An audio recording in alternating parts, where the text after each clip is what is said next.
మన పూర్ణిమ సిల్క్స్ లో కాదాంబరి కలెక్షన్స్ స్వచ్ఛమైన కంచి పట్టు చీరలు. వివరాలకు కాల్ చేయండి.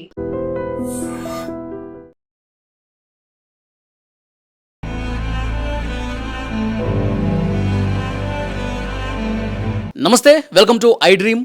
నేను వలి. సరిగ్గా 2 నెలల క్రితం చర్లపల్లి రైల్వే స్టేషన్ సమీపంలో విజయారెడ్డి తన 2 బిడ్డలతో కలిసి ఆత్మహత్య చేసుకున్నటువంటి దృశ్యం, అది చూసిన వాళ్ళ కుటుంబ సభ్యులే కాదండి, చూసిన ప్రతి ఒక్కరు కూడా కన్నీళ్లు పెట్టుకున్నారు. ఏం కష్టం వచ్చింది ఆ తల్లికి, 2 పిల్లల్ని కూడా తీసుకెళ్లి రైల్వే ట్రాక్ మీద రైలుకి ఎదురుగా పడి చనిపోయారు అని చెప్పి చాలా బాధపడ్డ పరిస్థితుంది. ఇప్పుడు విజయారెడ్డి భర్త కొన్ని సంచలనమైనటువంటి ఆరోపణలు చేస్తూ ఉన్నారు. నా భార్య, నా పిల్లల చావుకు తల్లి అలాగే బావమరిది వీళ్లే కారణం, ఎందుకంటే ఇప్పుడు నాకు మొత్తం కూడా తెలుస్తూ ఉన్నాయని చెప్పి ఆయన చాలా బాధతో మాట్లాడుతున్నారు. ప్రస్తుతం నాతోనే ఉన్నారు సురేందర్ రెడ్డి గారు, విజయారెడ్డి భర్త. ఆయన మాటల్లో మనం తెలుసుకుందాం అసలు ఏం జరిగింది, ఆయన అనుమానం ఏంటో తెలుసుకుందాం. ఇప్పుడు ఈ ఘటన జరిగిన తర్వాత చాలా రోజులు కూడా మీరేం మాట్లాడలేదు, పోలీసులు కూడా విచారించారు, వాళ్ళకు కూడా దీని వెనకాల ఎవరున్నారో ఏం తెలియలేదండి. కానీ ఇప్పుడు మీకు ఎందుకు అనుమానం వస్తుంది? వాళ్ళే మీ అత్త, మీ బావమరిది, ఆ కుటుంబం చేసి ఉంటారని చెప్పి అనుమానం మీకు ఎందుకు కలుగుతుంది? ఎందుకు కలుగుతుందా అంటే అది నేను ఒక 20 రోజుల దాకా నాకు అనుమానం రాలేదండి. 25 డేస్ దాకా రాలేదు. ఎందుకంటే చావు అంటే అదంతా కార్యక్రమాలు అయిపోయిన తర్వాత కాశీకి వెళ్ళాము, వచ్చిన తర్వాత నా చెంగచెర్ల హౌస్లో నేను వచ్చినప్పుడు ఒక 2 డేస్ దాకా నేను ఎవరితోటి ఏం మాట్లాడలేదండి. ఆ 25th డే అంటే ఇక 20 రోజులు అయిపోయిన తర్వాత మా అత్తయ్యని కూర్చోబెట్టి, అమ్మ నువ్వు డాక్యుమెంట్ తీసుకెళ్ళావు కదా, ఆ డాక్యుమెంట్స్ తీసుకురా, డాక్యుమెంట్ తీసుకునిరా, నేను లీగల్గా అప్లై చేసుకోవాలి అన్నాను. ఏం డాక్యుమెంట్స్ అండి అవి? అవి మా ఇల్లు పత్రాలు, బయట ఓపెన్ ప్లాట్స్ ఉన్నాయండి. నారపల్లి అంటే ఇదే ఇల్లు ఇది లోన్లో ఉంది. ఈ పత్రాలు అంటే దీంట్లో సీసీ కాపీస్ కూడా ఉన్నాయి.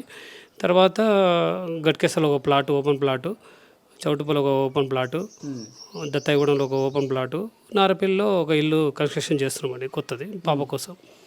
అవి డాక్యుమెంట్ ఇయ్యమ్మా, నేను లీగల్ ఇయర్గా. ఆ డాక్యుమెంట్ ఇదే ఇంట్లో ఉండేనా అంతకుముందు? ఇదే ఇంట్లో ఉండేది. అది ఎట్లా తీసుకపోయింది కూడా నేను చెప్తాను. నేను డాక్యుమెంట్లు ఇవ్వమని అడిగాను. ఆమె ఏమన్నదంటే, డాక్యుమెంట్లు నువ్వు నేను పోయి మీ బొమ్మడితోటి సెటిల్మెంట్ చేసుకోవాలన్నది. సెటిల్మెంట్ ఏందమ్మా అని అడిగా. అంటే 70 లక్షలు మీ బొమ్మడికి ఇస్తే నీకు ఇవి పేపర్స్ అన్నీ ఇస్తాడంట, లేకపోతే ఇవ్వడంట అన్నాడు. నాకేం అర్థం కాలే, ఎందుకంటే 18 ఏళ్ళు వాళ్ళతోటి మంచిగా కలిసి ఉన్నాం మేము అందరం. 20 రోజుల దాకా నాకేం అర్థం కాలే.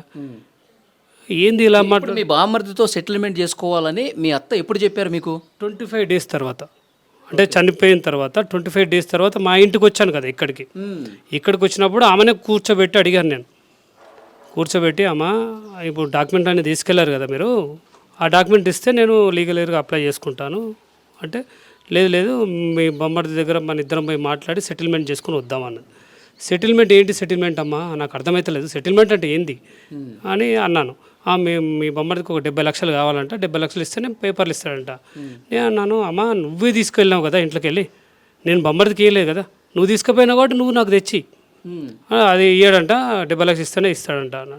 సరే అమ్మా, ఓకే. అంటే ఈ ఇల్లు, ఆ ఓపెన్ ప్లాట్స్, ఆస్తులకు సంబంధించి మీ బామ్మర్దికి అసలు ఏంటి సంబంధం? ఏం లేదు. ఇప్పుడు మా భార్య చనిపోయింది కదా, ఎంత దొరికితే అంత లాక్కోవాలి. ఇప్పుడు నేను ఒక్కనే ఉన్నా కదా, ఇళ్ళకెళ్ళి 50% లాగాలి అతను, ఆయన ప్లానింగ్, వాళ్ళ అమ్మ ప్లానింగ్. దాన్ని బట్టి వాళ్ళు అన్నప్పుడు నేను సైలెంట్ అయిపోయినా. ఓకే అమ్మ ఉంచుకోండి, నాకున్న టెన్షన్ ఇప్పుడే 20 రోజులు అవుతుంది, నా టెన్షన్లో ఉన్నాను, నాకేం చేయాలో అర్థమవుతుంది, నా పిల్లల భార్య పోగొట్టుకొని నా బాధలు ఉన్నాను, మీరేమో ఇట్లా మాట్లాడుతున్నావు అన్నాను. సైలెంట్గా 10 మినిట్స్ అట్లే ఉన్నాను, షాక్లో ఉన్నాను, ఏంది ఇలా మాట్లాడరని. మళ్ళీ 10 మినిట్స్ తర్వాత ఆమె అన్నది, నువ్వు చనిపోతే ఈ ఆస్ట్రాన్ని ఎవరికి అన్నది. అరే ఏం మాట్లాడుతుంది ఈమె. నేను ఒక క్షణం ఆగి, అమ్మ నేను బతికే ఉన్నా కదా, చచ్చిపోలే కదా ఇంతవరకు. మీరు ఈ మాట అడిగినందుకు నాకైతే ఆలోచన లేదు, మీరు అడిగారు చచ్చిపోయినాక ఊరికిస్తామని.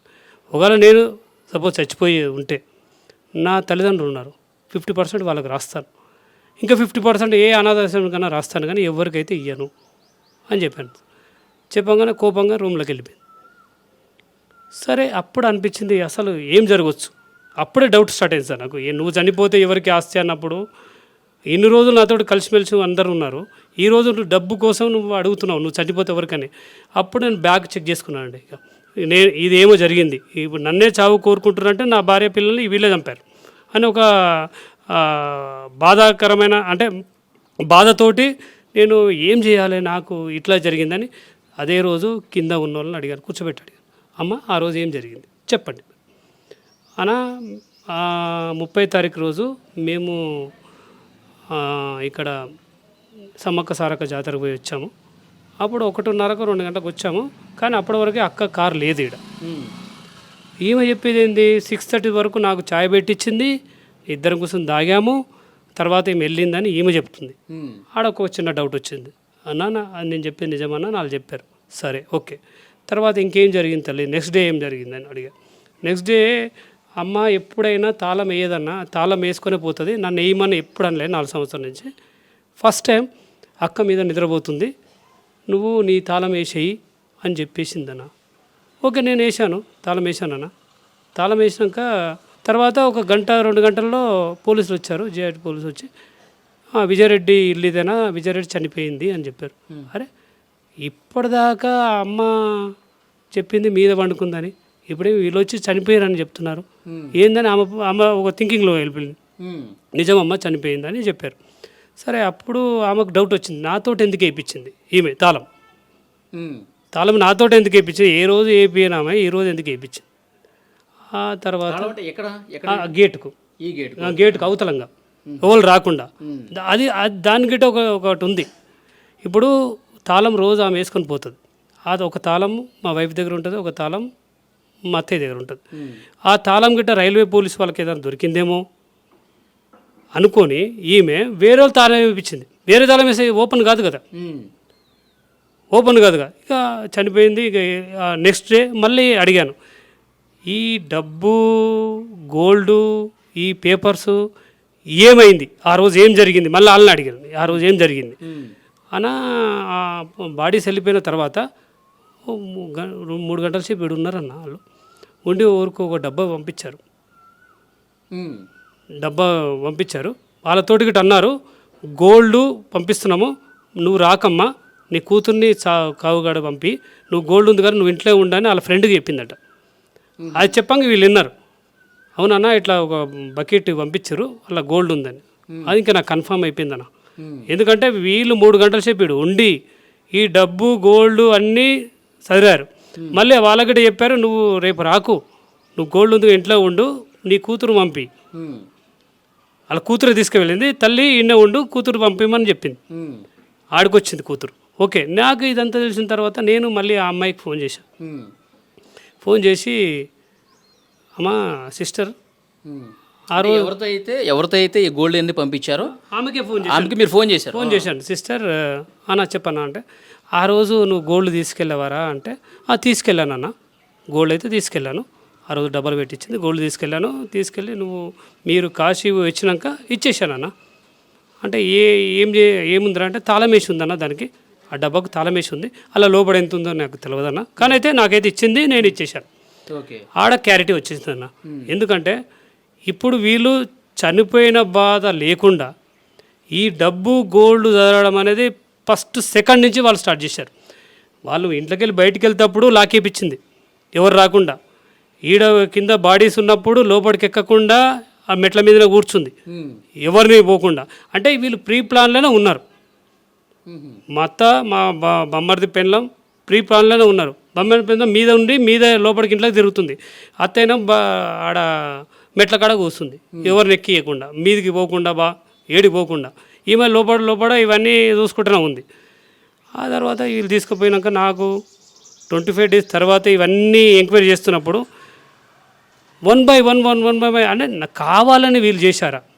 ఈ డౌట్ ఏంటంటే, ఇప్పుడు ఇది లాకేసింది కరెక్టే, డబ్బు గోల్డ్ పంపించింది కరెక్టే, అసలు ఎందుకు చేయవలసి వచ్చింది?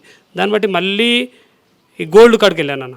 గోల్డ్ మా వైఫ్కి ఒక పేపర్ దొరికింది, జిఆర్టీ జ్యువెలర్స్ తీసుకుంటట్టు, ఆ పేపర్ దగ్గరికి వాళ్ళ దగ్గరికి వెళ్ళాను, జిఆర్టీ జ్యువెలర్స్ వాళ్ళ దగ్గరికి వెళ్ళిన తర్వాత వాళ్ళని అడిగాను, ఈ విజయ పేరు మీద ఎంత తీసుకోరు సార్ అంటే, మీరు ఒక అప్లికేషన్ రాయండి సార్, ఇచ్చేయండి, మేము ఇచ్చేస్తాం, మా వైఫ్ చనిపోయింది అని చెప్పాను. క్లియర్, మా వైఫ్ చనిపోయింది, మీకు ఏం కావాలా, డెత్ సర్టిఫికేట్ కావాలా, ఏదైనా కావాలంటే ఓకే సార్ మీరు చనిపోయిందని చెప్తున్నారు కదా, ఓకే ఇస్తామని చెప్పి అది ఇచ్చిన తర్వాత వాళ్ళన్నీ రెడీ చేశారు. రెడీ చేసినాక వీళ్ళు ఫోన్ చేసి మా అత్త వాళ్ళు ఫోన్ చేసి నువ్వు ఎట్లిస్తావు ఆయనకు అంటే ఇప్పుడు ఆల్టర్నేట్ నెంబర్ ఒకటి పెడుతుందని. మా వైఫ్ జాబ్ చేసి వచ్చేసి పడుకుంటుంది, నైట్ డ్యూటీ చేసేవారు వచ్చి పడుకుంటుంది. ఆల్టర్నేట్ నెంబర్ వాళ్ళ అమ్మ నెంబర్ పెడుతుంది 7674 అది వాళ్ళ నెంబరే, అది కంటిన్యూగా అన్నిటికీ ఆమె నెంబరే పెడుతుంది. ఎందుకంటే ఈమె డిస్టర్బ్ చేయొద్దని. ఇప్పుడు ఏమైనా ఆర్డర్ చేసినా, డ్రెస్సెస్ ఆర్డర్ చేసినా, ఏది చేసినా ఆమె పేరు మీదే ఆ నెంబర్ మీద పెడుతుంది. నెంబర్ పేరంతా ఈమెదే, నెంబర్ మాత్రం అది పెడుతుంది అమ్మ నెంబర్ అని. నా నెంబర్ మీద ఉంటే నువ్వు పెట్టిస్తావు. నేను అన్న వాళ్ళ దగ్గర పోయి ఓకే రా భయ్, ఓకే ఓకే అన్న, ఇప్పుడు నేను భర్తగా ప్రూఫ్ చేసుకోవాలంటే మీకు ఏమేం కావాలి? ఇప్పుడు మా వైఫ్ది ఆధార్ కార్డు ఉంది, నా వైఫ్ డెత్ సర్టిఫికేట్ ఉంది, నా మ్యారేజ్ సర్టిఫికేట్ ఉంది, నా భార్య నాకు ఇవ్వాలి కదా. నెంబర్ ఎవరైనా పెట్టుకుంటారు, నెంబర్ ఇంకోళ్ళది పెట్టచ్చు, ఇంకోళ్ళ నెంబర్ పెట్టచ్చు, నెంబర్తో సంబంధం లేదు. కానీ నీకు ఆధార్ నెంబర్ ఉందా, నీకు అన్నీ ఉంటాయి అంటే వాళ్ళు ఓకే అని చెప్పి వాళ్ళ మేనేజర్ వచ్చి ఓకే రెడీ నువ్వు అన్నది కరెక్టే నీకు ఇచ్చేస్తున్నాను ఇచ్చేసాడు. ఇప్పుడు గోల్డ్ నీకెందుకు భయం, నేను తీసుకుంటే నీకెందుకు భయం? ఓకే, ఒక దగ్గర డౌట్ వచ్చేసింది నాకు. ఓకే, అది తీసి పక్క పెట్టుకున్నాను. ఎప్పుడైతే వీళ్ళు డాక్యుమెంట్ ఇయ్యను అన్నారో ఆ టైం నుంచి నేను డాక్యుమెంట్ వెతకడం స్టార్ట్ చేశాను. ఈ ప్లేస్కి వచ్చేసి ఏదో గూగుల్ మ్యాప్ చూసి ఆ ఏరియా సర్వే నెంబరు లేకపోతే ఎవరినో బతలాడి ఈ నెంబర్ ఎంతనా ఇది ఎంత ఉందని అట్లా బతలాడి అన్ని డాక్యుమెంట్ తీసుకున్నాను. వాళ్ళు ఏమనుకుంటే ఈ డాక్యుమెంట్స్ వీనికి ఇవ్వకపోతే వీడు ఆగిపోతాడు అని వాళ్ళు ఒక పెట్టేసుకొని పక్క పెట్టుకున్నారు. ఆ డాక్యుమెంట్ అన్నీ తీసుకున్నాను. నేను ఎప్పుడెప్పుడు పంపించాను డబ్బులు అదొక డేటా తీసుకున్నాను. నేను ఇన్ని సంవత్సరాల నుంచి ఎంత పంపించాను మా మాన్యువల్ అంటే ఇట్లా డబ్బులు అది చూసుకున్నాను. ఎక్కడెక్కడ మా ప్రాపర్టీస్ ఉన్నాయి అక్కడ అన్నిటి దగ్గరికి వెళ్ళాను. ఎందుకంటే నాకు భయమే ఉందన్న, ఫస్ట్ నుంచి భయమే ఉంది. ఎందుకంటే ఎక్కడ ఏమి అటాక్ అవుతుందో తెలియదు. కానీ ఒంటరిగానే పోయాను, ప్రతి దగ్గరికి ఒంటరిగా పోయాను. చచ్చిపోయినప్పుడు వస్తే దీని గురించి తెలుసుకోవాలి మొత్తం. తర్వాత ఇక నేను ఈ అన్వేషణ చేస్తున్నప్పుడు ఇవన్నీ బయటకు వచ్చినాయి. గోల్డ్ కాడ ప్రెజర్ చేశారు, అక్కడ ఇక్కడ ఈ తాళాలు వేశారు, గోల్డ్ ఎత్తుకపోయారు. నేనేమంటానంటే ఇప్పుడు ఈ ఆస్తులన్నీ ఈ బంగారము వెండి ఇవన్నీ కూడా వాళ్ళు తీసుకుపోయారు, డాక్యుమెంట్స్ కూడా తీసుకుపోయారు అని చెప్తున్నారు. కానీ వీళ్ళు చనిపోయేలా వాళ్ళ ప్రోద్బలం ఉందని చెప్పి మీరు ఎట్లా నమ్ముతున్నారు? అది కూడా చెప్తానండి. ఇప్పుడు ఎప్పుడైనా మా అత్తయ్య ఏమనేది, నీకు 2 ఎకరాలే ఉంది, మా భార్యతోటి నీకు 2 ఎకరాలు ఉంది, నీ కొడుకు పెళ్ళి ఎట్లా చేస్తావు, నీ బిడ్డ పెళ్ళి ఎట్లా చేస్తావు, నీ బిడ్డకు రేపు 2 ఎకరాలు ఉంటే ఎవరైనా వస్తారా, నీ కొడుకు ఎవరు వస్తారు, 2 ఎకరాలు వస్తే పిల్లనిస్తారా? ఎప్పుడు ఇదే మాట. భూమి తీసుకుంటుంది అంటేనే నేను గట్కేసారి నా ఓన్ ప్లాట్ అమ్మి పెట్టాను. ఆగస్టులో నా ఓన్ ప్లాట్ 40 లక్షలకు అమ్మాను వీళ్ళు భూమి కొంటా అంటే. ఈ ప్రెషర్ తోటి అమ్మాయికి బాగా ప్రెషర్, నీకు 2 ఎకరాలు ఉంటే నీ కొడుకు ఎట్లా సంబంధం వస్తుంది, రెడ్డిస్ కుటుంబంలో ఉన్నాం అని రోజు టార్చరే. ఇంకోటి ఏంటంటే వీళ్ళు తల్లి బిడ్డకి టార్చర్, విజయారెడ్డికి టార్చర్ అనమాట, టార్చర్ చేస్తుంది. నీకు 2 ఎకరాలు ఉంది, నీకు 2 ఎకరాలు ఉంది, నీకు 2 ఎకరాలు 2 ఎకరాలు ఏముంటుందన్న. ఇప్పుడు వాళ్ళు మంచి చదువుకుంటే వాళ్ళే సంపాదించుకుంటారు. అట్లా అనుకొని తర్వాత వీళ్ళు అరుణాచలం వెళ్ళారు అన్న. లాస్ట్ 2-3 మంత్స్లో ముందు అరుణాచలం నుంచి మళ్ళీ ఈ పాండిచేరికి వెళ్ళారు. బీచ్ కడుపు, నీకు 2 ఎకరాలు ఉంది, నువ్వు ఏం చేస్తున్నావు, నువ్వు ఎట్లా బతావు, నీకు 2 ఎకరాలు ఉంది, 2 ఎకరాలు ఉంది. ఇక ఆమె ప్రెజర్ తట్టుకోలేక ఆడనే చచ్చిపోదామని సముద్రాన్ని కొరుకుతుందంట. ఇదెవరు చెప్పారు మీకు? మా అత్తయ్య చెప్పింది, మా బొమ్మర్ది భార్య చెప్పింది. మేమే పట్టుకొచ్చి రూమ్లో వేసామని. ఇప్పుడు పాండిచేరికి పోవాలి ఎందుకు మీరు, ఆడ దాన్ని రెచ్చగొట్టాడు ఎందుకు, ఆ చవడాన్ని ఉరకడం ఎందుకు, పట్టుకొచ్చి మీరు రూమ్లో వేసాడు ఎందుకు? ఆడ ప్రెషర్ ఎక్కువ పెట్టారు ఆ మైండ్లో. ఇప్పుడు మా వైఫ్ ఎట్లుంటుంది అంటే, పిల్లలు కూడా వెళ్ళారా పాండిచేరి? లేదు, పాండిచేరి పిల్లలు ఓన్లీ వైఫ్, వాళ్ళ అమ్మ, వాళ్ళ అన్నయ్య వెళ్ళలే, అలా అన్నయ్య భార్య, ముగ్గురే వెళ్ళారు. ముగ్గురు పట్టుకొచ్చి లోపడేసారు అని చెప్పారు వీళ్ళు. ఓకే, పక్కన నువ్వు అట్లా అన్నప్పుడు నాకు మీ భార్య చనిపోవడానికి ట్రై చేస్తుందో లేకపోతే మీ భార్య ఏదైనా చేస్తుందో నువ్వు డైలీ నేను మాట్లాడుతున్నాను, డైలీ మా అత్తయ్యతోటి మాట్లాడతాను, మా వైఫ్ తోటి కూడా మాట్లాడతాను. మా అత్తయ్య అప్పుడు మీరు మాట్లాడారా మీ భార్యతో ఇట్లా ఎందుకు చేస్తున్నావు? చెప్పలేదన్నా, అప్పుడు చెప్పలే, అసలు చెప్పలేదు. ఎవరు చెప్పలే. ఆ 25 days తర్వాత ఈడ చెప్తున్నది ఆమె. ఇట్లా అన్నీ ఇప్పుడు ఆమె చనిపోయిన తర్వాత చెప్తుంది. ముందు చెప్పలే నాకు. ముందు చెప్తే నేను అడుగుతాను కదా, ఎందుకు రా నువ్వు అట్లా ఏం చేస్తున్నావు, మనకు ఉంది కదా, డబ్బు ఉంది ఉంది, కొందాం, ఒక 2 ఎకరాలు 3 ఎకరాలు కొందామని నేను చెప్తాను. అది చెప్పలే నాకు. ఈ చనిపోయిన తర్వాత ఇట్లా పోయింది అట్లా పోయింది, మేము గుంజుకొచ్చి లోపడేసినాం బయట వేసినాం అని అప్పుడు చెప్తున్నారు. నేను అప్పుడే అడిగినా, మీకు తెలిసినప్పుడు రోజు నీకు కాల్ చేస్తాను, రోజు ఆమెనే కాల్ చేస్తాను, నేను చేయను. ఆమెనే ఇల్లు కన్స్ట్రక్షన్ జరుగుతుంది కదా, మా పాప కోసం కడుతున్నాను నారపల్లిలో ఇల్లు. ఆ పాప కోసం కడుతున్నప్పుడు ఈమె పోయి డైలీ పోతుంది, కన్స్ట్రక్షన్ కాడ నిలబడుతుంది, కూర్చుంటుంది, చేస్తుంది. నువ్వు డైలీ ఇది జరుగుతుంది బిడ్డ, ఇది సిమెంట్ జరుగుతుంది, ప్లాస్టింగ్ జరుగుతుంది అని చెప్తావు కదా, ఏ రోజు ఎందుకు చెప్పలే నాకు? చిన్న విషయం చెప్పాలి కదా, ఇది ప్రాబ్లం జరుగుతుంది అని. కానీ దీని ఇంకా 6 నెలల నుంచి దీనికి టార్చర్ ఉంది. 6 నెలల నుంచి దీనికి, 6 నెలల సంవత్సరం నుంచి దీనికి ప్రెషర్ పెడుతూనే ఉన్నారు. ప్రెషర్ పెట్టి ఇంట్లో ఒక 2-3 డేస్ ముందు ఏదో బాగా ఏడ్చారట పిల్లలు. అది ఎందుకు ఏడ్చారు గట్రా మనకు తెలియదు, ఎందుకంటే అది కూడా నాకు చెప్పలే. ఇప్పుడు మా వైఫ్ మా పిల్లలతో మీరు దుబాయ్ నుంచి రెగ్యులర్గా మాట్లాడుతూనే ఉంటారు కదా, ఏమ్మా ఇవాళ ఎట్లా క్లాసులు ఎట్లా జరిగినాయి? అట్లా మాకు హాస్టల్ ఉన్నప్పుడు మాట్లాడడానికి ఉండదు సార్. హాస్టల్లో ఉన్నప్పుడు కాకపోయినా తర్వాత ఇంటికి వస్తే ఖచ్చితంగా మాట్లాడతాను. ఇంటికి వస్తే మాట్లాడితే పాప చెప్తుంది, ఓకే సార్ డాడీ, ఈసారి ఐఐటి మంచి మార్కులు వస్తాయి, నాకు ఏం కాదు. ఇంట్లో విషయాలు ఏం చెప్పదా పాప? ఇంట్లో విషయం ఏం చెప్పదు. బాబు కూడా ఏం చెప్పారు. వాళ్ళ ఇంట్లో విషయాలు ఉన్నప్పుడు వాళ్ళు డిస్కషన్ చేయరు. ఇప్పుడు వచ్చేది ఒక సంక్రాంతికి ఒక 10 రోజులు, వీళ్ళకు హాలిడేస్ ఒక 5 రోజులు 10 రోజులు అట్లా వచ్చిపోతారు కదా, అప్పుడు బాగానే ఉంటారు వీళ్ళు. ఇప్పుడు మీరు చెప్తున్నట్టు వాళ్ళు నిజంగా అంత టార్చర్గా ఫీల్ అయితే పిల్లల్ని కూడా తీసుకెళ్ళి రైల్వే ట్రాక్ మీద వెళుతున్నప్పుడు అసలు వాళ్ళు ఎంత కృంగిపోయి ఉంటారు. ఆ టైంలో కూడా డాడీ గుర్తుకు రాలేదా పిల్లలిద్దరికి? అది ఇప్పుడు వాళ్ళు, మా వైఫ్ హాస్టల్కి వెళ్ళింది. హాస్టల్ ప్రిన్సిపల్ మాట్లాడాను, వాళ్ళ క్లోజ్ ఫ్రెండ్ మా అబ్బాయి క్లోజ్ ఫ్రెండ్ తోటి మాట్లాడాను. ఏమైంది నాన్న ఆ రోజు పరిస్థితి ఏమైంది అంటే, ఆ రోజు మా వైఫ్ పోయినప్పుడు మా అబ్బాయి వాళ్ళ ఫ్రెండ్కి చెప్పిండంట, నేను తులిప్స్లో బిర్యానీ తినడానికి వెళ్తున్నారా, నేను తిన్నాక నీకు ఒకటి తీసుకొస్తా అని చెప్పాడంట. వానికి అప్పటిదాకా నేను చనిపోతున్నా ఫీలింగ్ లేదు కదా. ఓకే, తర్వాత పాప దగ్గర పోయినప్పుడు ఆ విజువల్ చూసినప్పుడు మమ్మీని చూడగానే నవ్వుతుంది. నవ్వుని అమ్మ వచ్చిందిగా బిర్యానో కేకో ఏదో తినిపిస్తుంది, కేకో చాక్లెటో ఇస్తుంది హాస్టల్ దగ్గర. ఆ తర్వాత వాళ్ళు తీసుకొని ఆల్రెడీ రైల్వే స్టేషన్ దగ్గరకు వచ్చింది. ఇంకోటి నా డౌట్ ఏంటంటే, వాళ్ళకు ముందే తెలిసి ఉంటే మా అబ్బాయి వాటర్ తీసుకోవడానికి వెళ్ళాడు ఓ స్టా దగ్గరికి, వానికి చనిపోతున్నా అనుకుంటే వాడి మంచి టాలెంటెడ్, వాడు ఎట్లయినా కాపాడగలుగుతాడు. వాళ్ళకు చెప్తాడు కదా, వీళ్ళు మధ్య నిలబడ్డారు, నేను విజువల్ చూసినప్పుడు వీళ్ళు మధ్య నిలబడ్డారు, వాకింగ్ పోయి ఆడ స్టా దగ్గర తీసుకున్నాడు వాటర్ బాటిల్. మనకు నిజంగా తెలిసి ఉంటే ఆవిడ ఏదో ఇంటిస్తాడు కదా, అన్న దండం పెడతాను జర కాపాడన్నా ఏదో అంటాడు కదా. మనకు అప్పటిదాకా తెలియదని నేను అనుకుంటున్నా. ఆ తర్వాత లాస్ట్ స్టేజ్ పోయి రారా చెప్పిందేమో. ఓకే అన్న, నాకు డౌట్, ఓకే నా వల్ల ఏమైనా మా వైఫ్ ఇబ్బంది పడితే, వాళ్ళ అమ్మ ఉంది వాళ్ళ అన్న ఉంది, వాళ్ళిద్దరు చిన్నప్పటి నుంచి పెంచినా అంటున్నారు. ఓకే పెంచారు వాళ్ళే, మరి నా భార్య వాళ్ళ మీద నమ్మకం ఎందుకు ఉంచలే, పిల్లలు ఎందుకు ఇచ్చిపెట్టిపోలే? అంటే నాకు వచ్చే టార్చర్ ఇది ఉంది, నా పిల్లలు ఇంకా ఎక్కువ టార్చర్ పెడతాను, దాన్ని భయపడదు కదా. ఇప్పుడు డాడీ ఉన్నది దూరం ఉన్నాడు, ఆయన వచ్చేది తక్కువ, ఆ దూరంలో వీళ్ళనేం చేస్తారు అనే భయం ఉంది కదా. అందుకే నాతోటే నా పిల్లలు కూడా తీసుకుపోతారు, రేపు పొద్దున్న నాకు అనాథగా కావద్దు అని అనుకుందేమో. ఇప్పుడు నా మీద నమ్మకం లేదన్నా, నేను దూరంగా ఉన్నాను అనుకో, వాళ్ళమ్మ వాళ్ళ అన్న దగ్గరనే ఉన్నారు కదా. ఇప్పుడు ఆమె చనిపోయిన తర్వాత పోలీసుల ఇన్వెస్టిగేషన్లో కూడా ఒంటరిగా ఉండటం వల్లే ఆమె చనిపోయిందని చెప్పి చెప్తా ఉన్నారు పోలీసులు కూడా. అంటే ఇది చూసిన తర్వాత ఇప్పుడు మీరు చేస్తున్నటువంటి ఆరోపణల తర్వాత ఏమంటారు మీరు? అన్న, ఇప్పుడు ఒంటరితనం అనేది ఈ రోజు ఒంటరితనం కాదు కదా. 18 ఏళ్ళు మేము లైఫ్ జర్నీ, ఈరోజు 1 ఇయర్లో ఒంటరితనం వచ్చి ఈ రోజే చనిపోతుంది అనేది నేను తప్పు, నేను తట్టుకోలేను దాన్ని విషయంలో. ఎందుకంటే ఇప్పుడు మా జర్నీలో 18 సంవత్సరాల మా లైఫ్ జర్నీలో ఈ 1 ఇయర్లో ఒంటరితనం రాదు కదా. ఈ 1 ఇయర్లో ఒంటరితనం రాదు. వీళ్ళు కేసును డైవర్ట్ చేశారు, వాళ్ళు ప్రెషర్ పెట్టారు, 100% ప్రెషర్ పెట్టారు.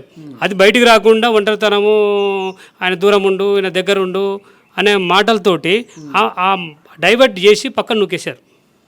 నా ఆలోచన ఇప్పుడు అన్ని. ఇప్పుడు మీ అత్తగారు, మీ బామ్మర్ది, వాళ్ళ భార్య వీళ్ళందరూ టార్చర్ పెట్టారని చెప్పడానికి ఏంటి ఆధారం ఏముంది? అసలు పోలీసులు కూడా దొరకలేదు కదా వాళ్ళు టార్చర్ పెట్టింది. టార్చర్ పెట్టకపోతే ఆ అరుణాచలం పోయి ఆడ ఎందుకు ఈమె చావడానికి పోతుంది? ఇంకో అనుమానం ఏంటంటే, నాకు నన్నే టార్చర్ పెడుతురు కదా. ఇప్పుడు నువ్వు ఎప్పుడు వస్తావు, ఇదంతా నాకే ఇంత టార్చర్ పెట్టినప్పుడు వాళ్ళకి ఎందుకు పెట్టారు? ఇంకోటి కూడా చెప్తానా, టార్చర్ పెట్టడానికి కారణం ఇంకోటి కూడా ఉంది. ఆమె అమ్మాయితోటి 60 లక్షలు లోన్ తీసుకోమని చెప్పారు, పర్సనల్ లోన్. ఆమె వైఫ్ నాకు చెప్పింది, ఎవరు చెప్పారు తీసుకోమని? వాళ్ళ అమ్మ ఓకే. 60 లక్షలు లోన్ తీసుకోమని చెప్పింది. 60 లక్షలు లోన్ చెప్తే నాకు చెప్పింది ఫోన్లో మాట్లాడినప్పుడు 60 లక్షలు లోన్ తీసుకోమంటుంది మమ్మీ అని. వద్దమ్మా, 60 లక్షలు వద్దు, ఎందుకంటే ఆల్రెడీ మనం 20,000 ఈఎంఐ కట్టాలి, మనకే అప్పు ఉంది, నీ జాబ్ పర్మనెంట్ లేదు, నా జాబ్ పర్మనెంట్ లేదు. 20 లక్షలు అంటే 60,000 కట్టాలి పర్ మంత్, మన నుంచి కాదు తల్లి, వద్దు, మనకి ఇప్పుడు అవసరం కూడా లేదు, ఇప్పుడు పిల్లలు చదువులో ఉన్నాయి, ఇప్పుడు మనం అప్పులు తీసుకొని చేసుకుంటే మనకు అవసరం లేదని చెప్పి అదే ముచ్చట చెప్పేసింది. మళ్ళీ గట్కేశ్వర్లో ప్లాటు ఓపెన్ ప్లాట్ ఉంది నాకు, అది షాప్ చేయడానికి వెళ్ళింది. అప్పుడు ఏం చేశా, నా దగ్గర పనిచేసే అబ్బాయి ఆ పక్కనకి ఇల్లు కట్టుకొని ఉన్నాడు. ఆ అబ్బాయి చూసి మా సార్ది కదా అని నాకు డైరెక్ట్ ఫోన్ చేశాడు, సార్ మీ ప్లాట్లో ఎవరో వచ్చి క్లీన్ చేస్తారు సార్ అని. అరే నా ప్లాట్లో ఎవడో వచ్చి క్లీన్ చేస్తాడని నేను ఎప్పుడే అమ్మటే ఆమెకు ఫోన్ కొట్టా, మా అత్తయ్య కొట్టా. అమ్మ ఏడున్నారు అన్న అంటే గట్కేశ్వర్ ప్లాట్ దగ్గర ఉన్నా. ఆడేముందమ్మా అన్న, షాప్ చేస్తున్నాం. ఎందుకమ్మా షాప్ అని అడిగా, ఇట్లే బాధ అన్నప్పుడు అమ్మడానికి. ఎందుకు మనకే అవసరం అమ్మడానికి అని, వద్దమ్మా మీరు దాని దగ్గర టచ్ చేయకండి అని. ఎవరి పేరు మీద ఉంది అది ప్లాట్ మా వైఫ్ పేరు మీద ఉంది. అన్నీ మ్యాక్సిమం నా వైఫ్ పేరు మీద పెట్టుకుంటానండి, ఎందుకంటే నేను ఏడుండా, ఆమె అక్కడి నుంచి డబ్బులు పంపించినాయి ఇవి ఉన్నా, ఆమె ఉంటుంది కాబట్టి దగ్గర ఉంటుంది కాబట్టి అన్నీ ఆమె పేరు మీద చేసేస్తాను నేను. నా మీద ఏది పెట్టుకుని, నా మీద ఒక ప్లాట్ ఉంటే ఒక ప్లాటు జనవరిలో అది మేలో అమ్మిపించారు, మేలో భూమి కొంటామని అమ్మాం, అయిపోయింది కదా. మళ్ళీ వైఫ్ ఫోన్ చేసి, అరే పాపకి ఇద్దాం అనుకున్నాం కదమ్మా, ఇది ఎందుకు అమ్ముతున్నావు, వద్దమ్మా అన్న. సరే అని అన్నది. వాళ్ళ అమ్మకి చెప్పేసి నేను అమ్మనని. ఆ తర్వాత ఇల్లుకు బేరం పెట్టింది మళ్ళీ ఆమెనే, పుష్పమ్మ మా అత్త ఇల్లుకు బేరం పెట్టింది. అరే ఇల్లుకు బేరం పెట్టి మా ఫ్రెండ్ ఫోన్ చేశారు, అరే ఇల్లు ఎందుకు అమ్ముతున్నారా మీరు, కాలనీలో మంచి కాలనీ ఉంది, మంచి ప్లేసు, మీరు ఇల్లుకి ఎందుకు అమ్మవలసి వచ్చిందంటే, మళ్ళీ మా వైఫ్ ఫోన్ చేసి అరే ఏం జరుగుతుందిరా ఇక్కడ, ఒకటి వద్దంటే ఒకటి వద్దంటే, అమ్మ ఏమంటుంది పీజీ కడదామంటుంది. అమ్మ పీజీ కాలంలో నడుస్తలేదమ్మా, పీజీ కట్టడం వేస్ట్రా, ఈ ఇల్లు దగ్గర పోకండి, మంచి ప్లేస్ ఉంది, మంచి ఏరియాలో ఉంది, వద్దని చెప్పి ఓకే అని చెప్పింది. ఈ విషయం ఎటో తెలిసింది నాకు 20 రోజుల తర్వాత ఇక్కడ కూర్చున్నప్పుడు, మా బిడ్డకు 60 లక్షలు లోన్ పెట్టమంటే పెట్టలే. అప్పుడు అర్థం సింక్ అయింది నాకు, అంటే నువ్వు పెట్టమంటే ఇవి పెట్టలే, మళ్ళీ ప్లాట్ అమ్మనీయలే, ఇల్లు అమ్మనీయలే, పీజీ కడదామంటే. అంటే వీళ్ళ ప్లానింగ్ ఏంటంటే నా మీద నా భార్య మీద ఏ ఆస్తులు లేకుండా చేసి ఒక ప్లేస్కి తీసుకెళ్ళి ఆ ప్లేస్లో వాళ్ళ పేరు మీద చేసుకొని మనం బయట నూకాలని ప్లాన్ చేశారు. ఇప్పుడు నేను ఇంకోటి కూడా చెప్పాను, ఓకే నీకు పీజీ కట్టాలనే మీ అమ్మ వాళ్ళు చెప్పినప్పుడు ఓకేరా పీజీ కడదాం. ఇప్పుడు నారపల్లిలో ఒక ఇల్లు నడుస్తుంది కన్స్ట్రక్షన్లో, పాప కోసం చేస్తున్నాం, సరే అది కంప్లీట్ అయిపోయాక అదొక అమ్మితే 80 లక్షలు వస్తాయి. ఫస్ట్ 80 లక్షలు తీసుకొని మేడిపల్లిలో ఒక ఓపెన్ ప్లాట్ కొన్న తర్వాత ఆలోచిద్దాం, ఈ ముందు అమ్ముకొని దగ్గర పెట్టుకోవడం కాదురా, ఫస్ట్ అది చేద్దాం అన్న. ఓకే అని ఇక ఆడికి ఆగిపోయింది. ఇప్పుడు వాళ్ళ ఉద్దేశం ఏంటంటే మేము చెప్పింది చేయనిస్తలేడు, ఎందుకంటే మాకు ఒక ఆలోచన ఉంది కదనా. ఇప్పుడు మాకిట ఒక 5 సంవత్సరం మేము ఇద్దరం కష్టపడితే పిల్లలు ఇద్దరు బీటెక్ అయిపోతుంది, తర్వాత జాబ్లోకి వెళ్ళిపోతారు, మనం ఇంటికి వచ్చి ఏదో సెట్ చేసుకుందామని. ఇప్పుడు మార్చిలో వాళ్ళని తీసుకుపోవడం కారణం అదే, పిల్లలు పెద్దగా అయ్యారు, కొంచెం ప్లేస్ చూస్తే కొంచెం కొత్త ధనం కనబడుతుంది అనే ఉద్దేశంతో మార్చిలో ప్లాన్ చేశాను. మార్చిలో ప్లాన్ చేసిన తర్వాత మా వైఫ్ని కూడా అక్కడనే ఉంచుకుందామని అనుకున్నాను, వేరే జాబ్ చూసుకొని ఐటీ జాబ్ చూసుకొని ఆడ పెట్టుకుందాం అనుకున్నాను. ఎందుకంటే పిల్లలు పెద్దగా అయిపోయారు, ఇప్పుడు వాళ్ళు మనం ఉన్నా లేకున్నా వాళ్ళు హాస్టల్లో ఉంటారు, నడిచిపోతుంది. ఎప్పుడన్నా కావాలంటే విజిటింగ్ వీజాలో ఏదో పెట్టేసి దాన్ని ఆడ తీసుకొని 2 మంత్ 1 మంత్ ఉండి వాళ్ళు రిటర్న్ వస్తారు. మా ప్లానింగ్ ఇద్దరం చేసుకున్నాం కాబట్టి వాళ్ళ అమ్మకి చెప్పింది, మేము ఇప్పుడు నువ్వు ఈ పాండిచేరికి వస్తేనే ఇంత ఖర్చు అవుతుంది అంటున్నావు, రేపు దుబాయ్కి నేను తీసుకుపోతున్నాను, నేను అప్పుడు ఎంత ఖర్చు అవుతుంది అంటావా అన్న. మేమిద్దరు అనుకోకుంటే ఆమెకు దుబాయ్ ఎట్లా తెలుసు, నా ప్లానింగ్ ఉంది కదా, నేను దుబాయ్కి తీసుకుపోతాను మార్చాను, నేను మా వైఫ్తో డిస్కస్ చేసినప్పుడే కదా. ఇవన్నీ జరుగుతున్నప్పుడు ఈ మనిషికి ఏంటంటే ఇదంతా డబ్బు ఉంది, ఇది ఉంది, వీళ్ళు ఎక్కడ వెళ్ళిపోతారు.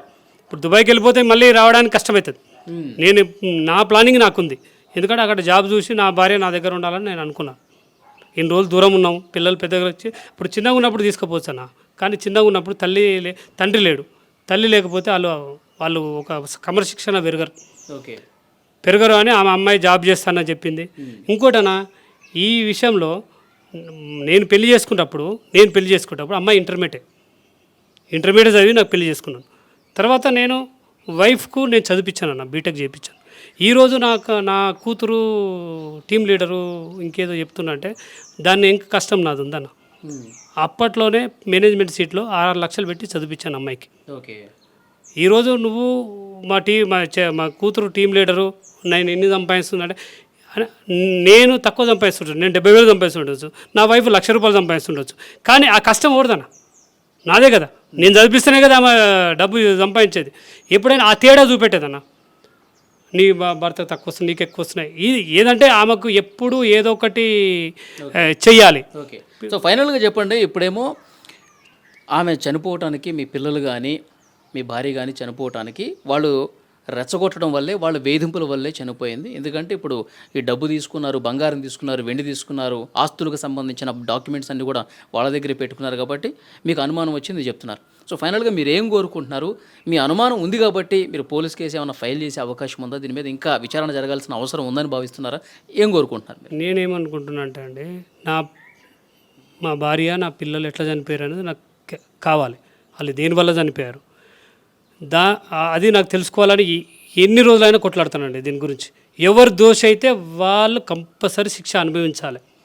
ఎందుకంటే నేను పడే బాధ ఎవరికి రావద్దు. ఆ శోభ అనేది చెప్తే నాకు వస్తలేదు, కానీ కళ్ళు మూస్తే వాళ్ళే కనబడతారు, కళ్ళు తెరిస్తే వాళ్ళే కనబడతారు. ఇంకోటి సార్, ఇప్పుడు వీళ్ళందరూ కలిసి ఇప్పుడు నన్ను ప్రెజర్ పెట్టి, నేను పిఎస్లో ఒకటే కంప్లైంట్ చేశాను, వీళ్ళ అనుమానం ఉంది వీళ్ళ మీద, నాకు థ్రెడ్ ఉంది కాబట్టి మీరు రక్షణ ఇవ్వండి. ఎందుకు థ్రెడ్ ఉంది అని కూడా చెప్తాను. ఎందుకు థ్రెడ్ అంటే రైల్వే పోలీస్ స్టేషన్ దగ్గర నన్నే బెదిరించాడు డైరెక్ట్. ఎవరు? మా బొమ్మడిది. నిన్ను చంపేస్తాను, చిరంజీవి రెడ్డి నన్ను బొమ్మడిది నిన్ను చంపేస్తాను బెదిరించాడు. బెదిరించినప్పుడు నాకు ఒక సంస్థ ముందే బెదిరించినప్పుడు నువ్వు బయట బెదిరేవే కాదు, నీ మనసులో 10 మంది తిప్పుతావు, ఎప్పుడు అటాక్ చేస్తావో తెలియదు. నాకంటే రక్షణ కావాలి కదా. ఎందుకు బెదిరించాడు ఆయన? ఏం కారణం ఉంది? ఏం కారణం అంటే ఇప్పుడు నేను ఇవన్నీ ఇస్తలేను, డబ్బు అడుగుతున్నాను కదా, డబ్బు అడుగుతున్నాను, గోల్డ్ అడుగుతున్నాను, డాక్యుమెంట్లు అడుగుతున్నాను. ఇవన్నీ అడగకపోతే, నేను ఒక్కరు లేకపోతే నాకే అవుతుంది అని అనుకుంటాడు కదా. ఇప్పుడు నేను ఒక్కరు లేననుకో అడుగుతూ ఎవరు ఉండరు కదా. అందుకే నా మీద స్కెచ్ ఒకటే నేను చెప్పేది ఏంటంటే, ఇంకా ఇంకోటి సార్, ఇప్పుడు నా పేరు మీద నా కారు తీసుకొని దగ్గర పెట్టుకున్నాడు. ఓకే, అది జిఆర్టీ పోలీసుల దగ్గర పోయి ఏదో కథ చెప్పి తీసుకొచ్చుకున్నాడు. కానీ ఇప్పటికిట నా పేరు మీద ఉన్నది ఆయన దగ్గర ఉంది. రేపు పొద్దున అదే యాక్సిడెంట్ అయ్యి ఏదైనా అయితే నా మీద కేసు వస్తుంది కదా సార్. ప్రాబ్లం నాకే వస్తుంది కదా, ఆర్సీ నా మీదనే ఉంది కదా, ప్రాబ్లం నా మీద ఉంటుంది కదా. ఏదైనా సార్, ఇప్పుడు నేను చెప్పేది ఒకటే లాస్ట్, నేను డబ్బు గురించి ఎప్పుడు ఆలోచించలేదు. డబ్బు గురించి ఆలోచించే 18 ఏళ్ళలో వాళ్ళని అడిగి డబ్బులు ఇచ్చి నేను అడగకపోలేదు కదా. ఈ రోజు దాకా వాళ్ళకు ఏం డబ్బు ఖర్చు పెట్టారమ్మా, ఎక్కడ పెట్టారని ఇంతవరకు అడగలేదు నేను. ఓకే, మా భార్య ఉంది కాబట్టి ఆమె చూసుకుంటుందనే ఉద్దేశంతో నేను ఎప్పుడు అడగలేదు, డబ్బు గురించి అడగలేదు. ఈ రోజు కూడా డబ్బు గురించి అడగకపోదు, వీళ్ళందరూ నువ్వు ఎప్పుడు వస్తావనే ఉద్దేశం అడిగినప్పుడే నీవన్నీ క్రాస్ చెక్ చేసుకున్నా. లేకపోతే నేను డబ్బు గురించి ఆస్తి గురించి అడుగుతాను కాదు. నాకు డాక్యుమెంట్లు ఇస్తే నేను లీగలైజ్ చేసిన తర్వాత నేను బెటర్ చేద్దామనుకున్నా వాళ్ళకు. కానీ ఈరోజు మనం చంపడానికే ప్రయత్నం చేసి నువ్వు ఎప్పుడు వస్తావని వాళ్ళ వేచి ఉన్నారు చూడండి. అందుకోసమే ఇది ఎవరికి చెందితే మా తల్లిదండ్రులకు ఆఫ్, ఇంకా మిగిలింది ఉంటే అనాశనం. అంత కాదంటే ఎవరైనా పేద పిల్లలు తీసుకొని చదివిస్తానండి, పేద పిల్లలు తీసుకొని చదివిస్తాను. ఎందుకంటే నా పిల్లల్ని చదివించుకోవాలనుకున్నా, గొప్పగా చదివించుకోవాలనుకున్నా, ఆ డబ్బే వాళ్ళకి ఖర్చు పెడతాను. అంతేగాని ఆస్తులు డబ్బు వాళ్ళకి చెందనీయను. ఎందుకంటే వచ్చే నా డబ్బు నేను కష్టపడి సంపాదించింది, నేను నా భార్య కష్టపడి సంపాదించిన పైసలు మీరు తింటా అంటే ఎలా ఇస్తాను? మీరు ఓకే మంచి ఉద్దేశంతో ఉంటే ఓకే, నువ్వు నన్నే చంపాలి, నా మీదనే నీ ఫోకస్ ఉన్నప్పుడు నేను ఎందుకు ఇస్తాను నీకు ఇచ్చడు కన్నా బయట వాళ్ళకి ఇచ్చి ఒక పేద పిల్లలు చదివించినా కానీ ఓకే పలానా ఆయన నన్ను చదివించాడు అని ఎప్పటికైనా గుర్తుపెట్టుకుంటాడు కదా. నా పిల్లలు చదివించినాడు, వాళ్ళని చదివిస్తాను, 2 పిల్లలు తీసుకొని దత్తత తీసుకొని చదివిస్తాను. ఓకే, ఇప్పుడు పోలీసులకి ఏమన్నా ఇవన్నీ చెప్దాం అనుకుంటున్నారా? ఖచ్చితంగా అండి. ఇవన్నీ వాళ్ళు ఏమన్నారంటే సిఎస్ఆర్ ఏమన్నా అంటే మేడిపల్లి 2 days కొంచెం నాకు ఇది ఉంది, వర్క్ ఉంది, 2 days తర్వాత అలా పిలిపించి మాట్లాడి నీకు న్యాయం చేస్తాను, నేనున్నాను, నేను ఇంకా అని చెప్పాను. నేను అన్నీ చెప్పాను, ఇది జరిగింది సార్, ఇది జరిగిందని. ఇంకోటి సార్, ఆయన సిఎస్ఆర్ గట్టి అడిగాను భద్రత గురించి, నా మీద ఎవరైనా అటాక్ చేయొచ్చు సార్, నాకు కొంచెం భద్రత కల్పించండి అంటే, సరే అమ్మా నీకు ఇస్తాము, నీకేదైనా చిన్న డౌట్ వచ్చినా కానీ 100 కాల్ చేయి, ఓ 10 minutesలో అందరూ ఉంటారని చెప్పి ఆ భరోసా ఇచ్చాడు. నేను ధైర్యంగా బయటకు వచ్చానండి. అది విజయారెడ్డి భర్త సురేందర్ రెడ్డి గారు చెప్తా ఉన్నారు. సో ఇంట్లో ఉన్నటువంటి బంగారము, ఆస్తులకు సంబంధించిన పత్రాలు, కిలోన్నరకు పైగా వెండి, ఇవన్నీ కూడా వాళ్ళు తీసుకెళ్ళిపోయారు. అంటే శవాలు ఇంకా ఆ కార్యక్రమాలు పూర్తి కాకముందే వీళ్ళు తీసుకెళ్ళిపోయారంటే వీళ్ళలో చెడు ఉద్దేశం ఉంది. అలాగే నేను చనిపోతే ఈ ఆస్తులన్నీ ఎవరికి ఇస్తామని చెప్పి క్వశ్చన్ చేశారంటే వాళ్ళ బుద్ధి ఏంటో నాకు అర్థమవుతుంది. కాబట్టి వీళ్ళ ముగ్గురి టార్చర్ వల్లే నా భార్య చనిపోయి ఉంటుందని చెప్పి ఇప్పుడు నేను బలంగా నమ్ముతున్నాను. దీని మీద విచారణ జరగాల్సిందే అని చెప్పి సురేంద్ర చెప్తున్నారు. ఎట్ ద సేమ్ టైం నన్ను కూడా చంపే కుట్ర కూడా చేయొచ్చు, కాబట్టి నాకు భద్రత కూడా కావాలని చెప్తున్నారు. తర్వాత ఏం జరుగుతుందన్నది కూడా ఒకసారి చూద్దాం. మళ్ళీ ఒకసారి మిమ్మల్ని కాంటాక్ట్ చేసే ప్రయత్నం చేస్తాం. థ్యాంక్ యూ అండి. Thank you sir.